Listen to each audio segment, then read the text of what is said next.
Good evening and welcome back to Sports Talk ATL. I am Chase Earl, joined by Alex Lord. For all of our Braves fans out there, I'm sorry that I'm not sorry that we made the playoffs, but I'm sorry for what you had to go through yesterday. I remember going into game two after game one, the highs, the lows. You know what? It reminds you how much you love playoff baseball, right? I mean, there was no better feeling. It really doesn't compare to much other things in sports, at least from just watching it on TV. I don't think you get those kind of feelings too often when Ozzy Albies and just like the low to blowing a 3-run lead and giving up 6 runs and feeling like you're dead to the Kellenic infield hit. Edwin Diaz doesn't cover the bag. Okay, it's 6-4. Michael Harris walks. You're watching all these pitches. You're sitting on the edge of the seats. And then finally on a 3-1 count, Ozzy Albies hits one on the wall. You take 1-7-6, and then you lose the game. I mean, there's just you don't get those kind of highs and lows and craziness out of many other sports. Postseason baseball is unique in that. I will stand by that. It's crazy. But guess what? We get to do it all over again. But I want to talk about yesterday, particularly the news that Chris Sale is gone. He has back spasms. This is something dating back to his last start. And we were sitting here talking about, why hasn't this guy made 10 starts? And we were kind of didn't want to say the injury thing. We didn't want to say, maybe it's because he's not feeling his best. But the guy didn't make a start in basically a must-win situation, and they went with Spencer Schwellenbach. Now, not taking any away from Schwellenbach because he's been great in both of those starts against the Mets, but Chris Sale makes that start 10 times out of 10 if he's fully healthy, and we now know the truth. You know, he had back spasms. They were trying to save him, get him ready for the postseason, get him ready for an elimination game. He woke up prior to Monday, of course, right? Prior to Monday, just like the 2024 Atlanta Braves entire season. Anytime something good happens, it's followed by something horrific. He can't pitch. He's now out of the wild card series.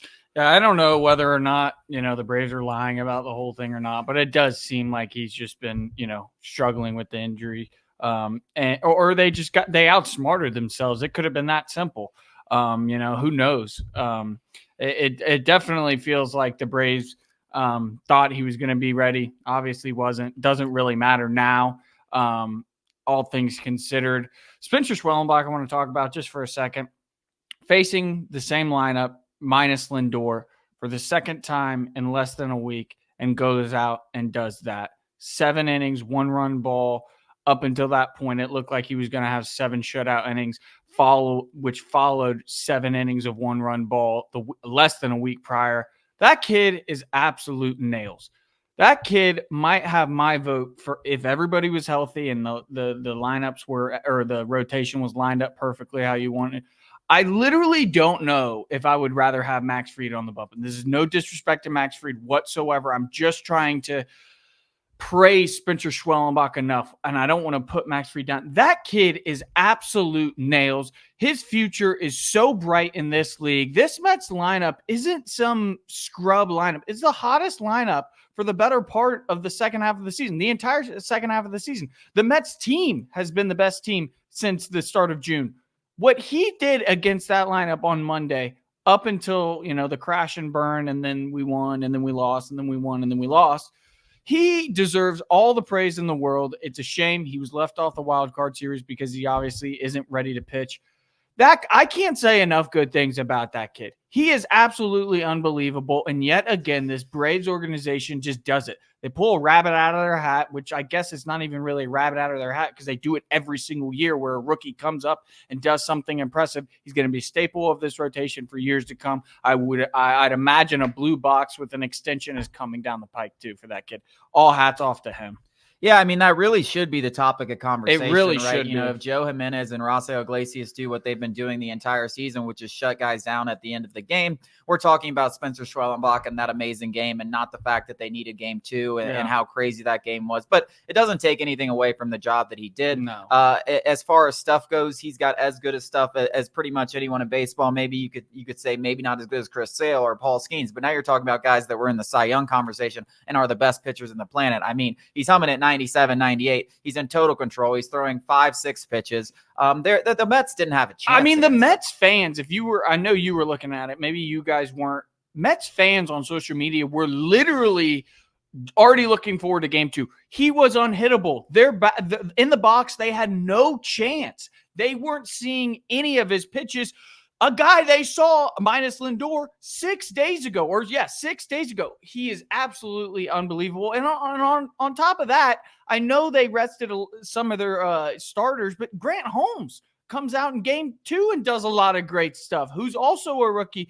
Not necessarily the same kind of rookie, but also a rookie and done absolutely incredible stuff for the Braves this year. I mean, regardless of who they have out there, you're still in an elimination game after spending 10 years in the minors and making your MLB debut. It's one of the more unlikely ways you could have possibly. I mean, if you told me Grant Holmes was going to clinch this game in 162, I said, who the hell is Grant Holmes? Disney stuff. Not a single person would know Grant Holmes. And then you add in his look, you could make a movie about him. And I needed basically a Kenny Powers spinoff because he's the real life Kenny Powers. He doesn't act like it. He gave all glory to God after the game. Total class act. Funny guy. I mean, just talked about how, I was eating lunch and they were like, hey man, you're starting. And he's like, I'm glad they didn't tell me earlier because I would have been nervous as hell. So yeah, I mean, unbelievable stuff. Listen, if you're Ozzie Albies, let's give some praise to Ozzie Albies.